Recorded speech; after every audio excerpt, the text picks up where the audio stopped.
পর্তুগালে পর্যটকদের ঢল নেমেছে। বিভিন্ন শহরে জড়ো হয়েছেন অন্তত ২০ লাখ বিদেশি পর্যটক। নজিরবিহীন এই ভিড়ের উপলক্ষ বিশ্ব যুব দিবস। রোববার শেষ হয়েছে আয়োজন। এখন দেশটির দর্শনীয় স্থানের সৌন্দর্য উপভোগ করতে ছুটছে মানুষের ভিড়ে দিনরাত ব্যস্ত সময় কাটছে পর্তুগালের বাংলাদেশি ব্যবসায়ীদের। পর্তুগাল থেকে সহকর্মী জহুরুল ইসলাম মুনের প্রতিবেদনে বিস্তারিত।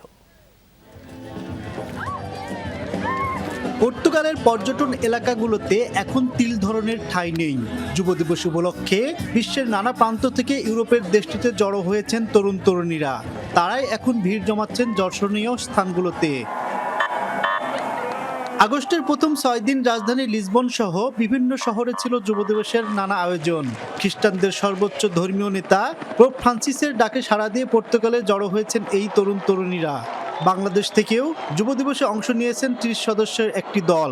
এছাড়া দেশটিতে বসবাসরত বাংলাদেশিরাও স্বেচ্ছাসেবক হিসেবে যুক্ত ছিলেন এই আয়োজনে। আমরা বিগত একটি বছর এই প্রোগ্রামকে সার্থক করার জন্য আমরা এখানে কাজ করে যাচ্ছি। খুবই আনন্দিত যে আমরা এখানে একটি বছর ধরে অংশগ্রহণ করছি এবং এই প্রোগ্রামের সাথে জড়িত। আমরা ভলেন্টিয়ার হিসাবে যথাযথভাবে চেষ্টা করতেছি যারা বাংলাদেশ থেকে আমাদের খ্রিস্টান ভাই ও বোনেরা আসছে তাদের সার্বিক সহযোগিতা করার জন্য। এই বছর এটা খুব বিশাল আকারে হওয়ার কারণে অনেক ভালোই লাগছে, সুন্দর লাগছে। যাই হোক, জিনিসটা আমি খুব উপভোগ করছি।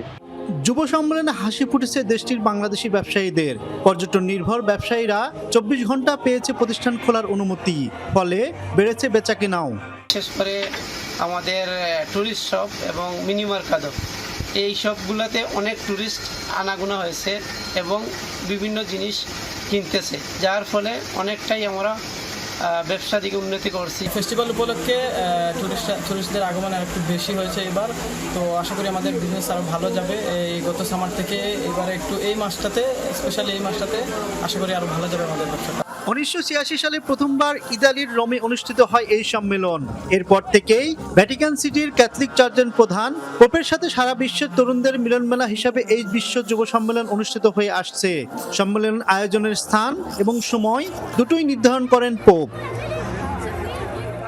১৫৫টি দেশ থেকে যুবরা এসেছে পর্তুগালে।